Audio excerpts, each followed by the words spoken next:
Hey everyone, today we're talking about becoming covered property and casualty insurance. My name is Isaiah Goodman, Chief Financial Advocate at Becoming Financial.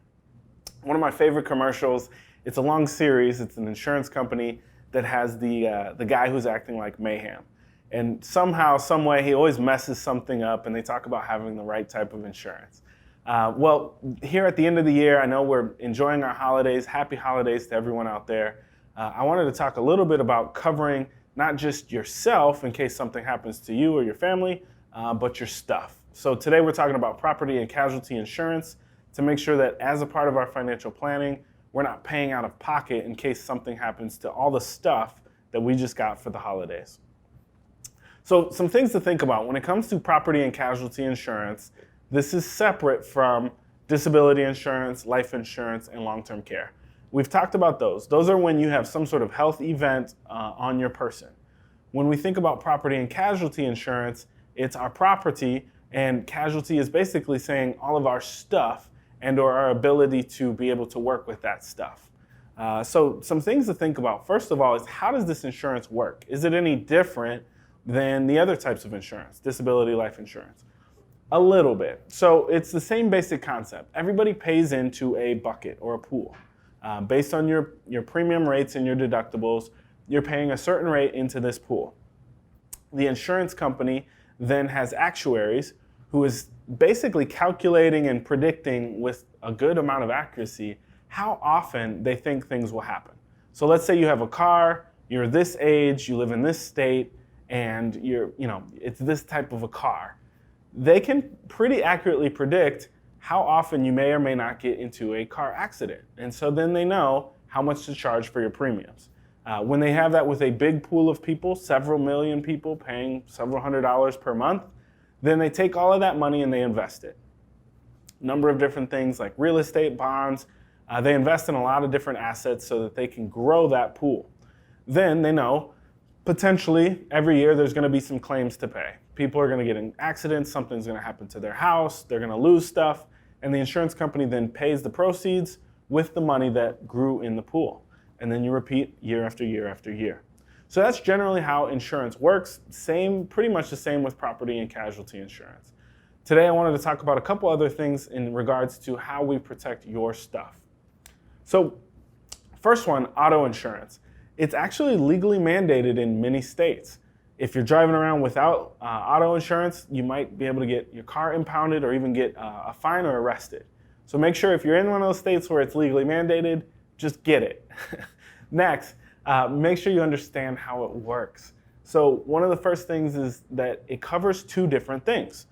First is the actual property, the car itself. If your car is worth $10,000, the insurance company typically isn't going to give you $50,000 of coverage for your vehicle. They're going to give you maybe $5,000 to $10,000 for your vehicle. Then it might also cover other people's car or property. If you get in an accident and you ruin somebody else's car, your insurance will pay up to a certain amount. And if you want them to cover more than that, then obviously your premiums will be a little bit higher.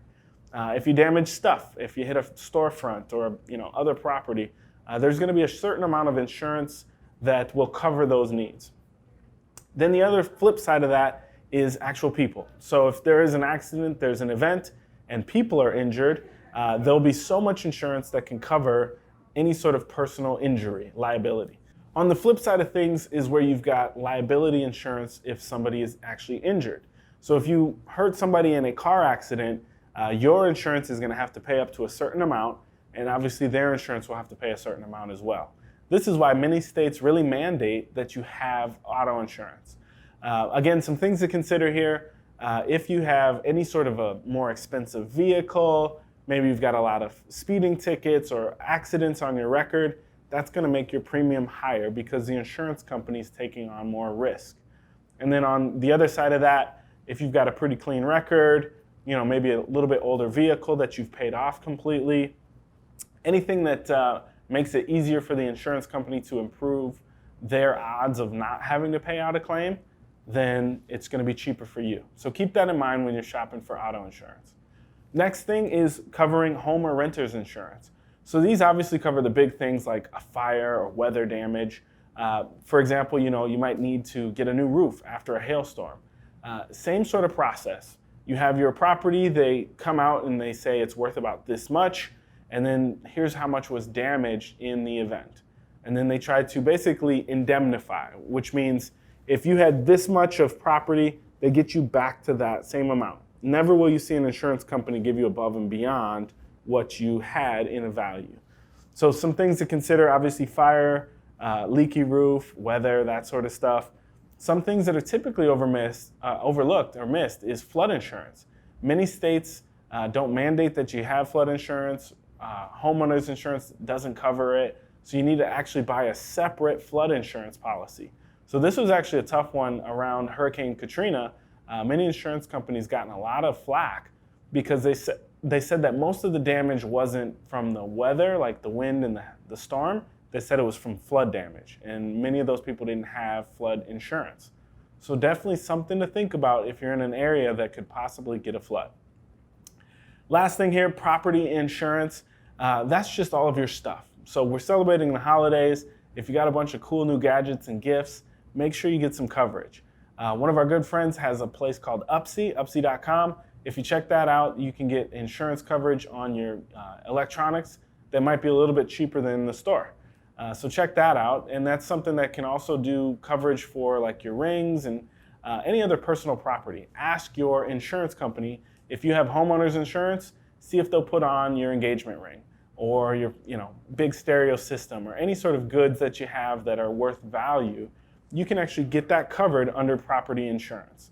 So just a couple things to think about there for general types of specific insurance for certain goods. Last thing I want you to think about is umbrella insurance. It's a sort of an overarching policy. That's why it's called umbrella insurance. And what it does is it covers any other sort of costs or any needs if you have a major event. So for example, if you get in a car accident and that person was driving like a Bugatti, well, they're going to try to sue you for $1 million to cover the cost of their car, right?